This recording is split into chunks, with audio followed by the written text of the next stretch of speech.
Hello, I wanted to spend a few moments talking about what we've been seeing on the TLT, which is the 20-year bond ETF, over the last couple of weeks here since the election and the key signal that we're currently getting. I want to start, though, back in July on the TLT. This is the daily chart. I'm going to walk you through what's been going on in bonds for a while now. So, as you can see, at this point that I've got the chart, which is about the middle of July, you can see that we had what's called a 9-bar startup phase. That's the green 1 through 9 count that you see.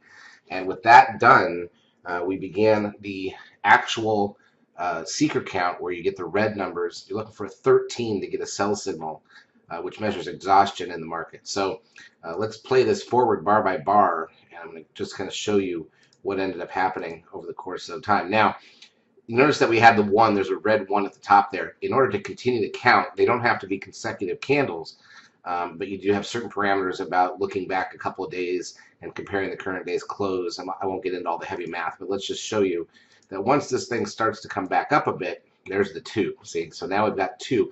We're looking for a 13. That would give us a sell signal. There's a 3, 4, 5, 6. I'm just going to kind of move through this kind of quickly just to get you caught up to where we are today. So now we're into August. There's 8. 8's actually a key number. Here's 9. Okay.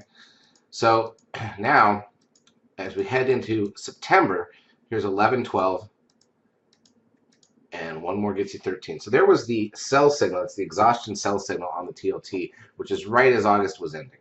Okay. So obviously at this point, we still have September and October until the election.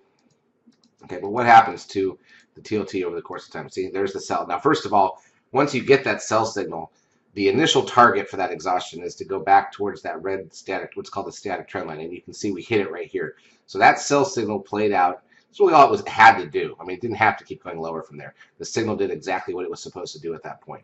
Now let's just jump forward. I'm just going to go fast through September. Okay, September came back up and then down. Now we're into October. And let's watch where the bonds are now. So here we are as we roll up into Halloween and the end of October. And that sell signal looks pretty strong still at that point, right? Even though it already completed what it needed to do. Now here's November, so you know what's coming. The election's about to hit. And when it does, especially with the surprise ending, let's take a look at what happens. There it is. Big tank in the 20-year bond ETF, right? One of the biggest drops. And it wasn't just a gap either. We gapped down and we sold. Okay, money coming out of bonds hard. And that actually continued for several days. Now, what I want to point out is, notice the red count. We've got a new, this time to the downside, a new seeker exhaustion count moving along. So let's keep going and see where this leads us. There's 9. Remember, we're looking for 13. Okay, there's 10. Okay, I'm going to tighten this up a little bit so you guys can see it. There's 11. There's 12. And actually, if I go to projection mode, there's your 13 right there. Okay, so we got the 13 buy signal technically, or the exhaustion of the sell move, right, on the 18th of November. That's the 18th of November. Okay, now with that comes a couple extra things. There's a pink line that's going to start to form here. It's right above the number 13. You can barely see it at this point.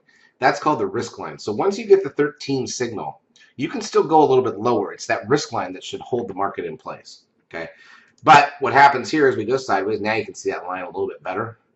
Okay, and here we go. One more dip down. Okay, then we kind of bounce. Then we got 2 days where we actually got back above the 10-day moving average. So this starts to look like the 13 signal is working, right?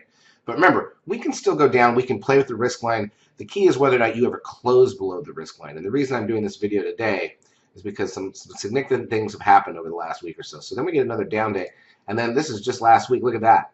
We actually gapped down again, and we traded below the risk line, but closed, not kidding. The risk line is at I believe it was 118.71. We closed at 118.73. So 2 cents above that risk line. We did not close below it. Absolutely amazing. Then we get a little bounce. And now this takes you to today. So here we are today, December 5th, Monday. And you can see how we have so far held this risk line. Why is this important? Whenever you get one of these signals, about 75–80% of the time they work, which means the market should start to turn up. And the fact is that the TLC should start to go higher. I'm not saying it's going to run up huge because obviously this is the bond market, and I don't think it's going to get back to where it was pre-election. Obviously, that's a system shock right there. but it should be the bottom in the short term. That's what we're looking for, is for the bonds to bottom out. If, on the other hand, we break below this risk line only a week or so after it was given to us, usually when that happens that quickly, it leads to a quick acceleration to the downside, meaning we might really see these bonds tank further. So this area right here that we were playing with the last 3 days, absolutely critical to the TLT. You get a close below that risk line, look out below. Otherwise, for now, you got to assume that this buy signal is at least going to hold us in place. And it's going to be really important to the market what happens to the bonds from here. So I just want to make sure everybody's watching this, because whether you hold this level or not is going to make a lot of difference to all the markets. This has been a Trade Site Market overview video. If you have not yet taken a trial of our services, feel free to do so. We will help you out for a couple weeks. Have a great trading week.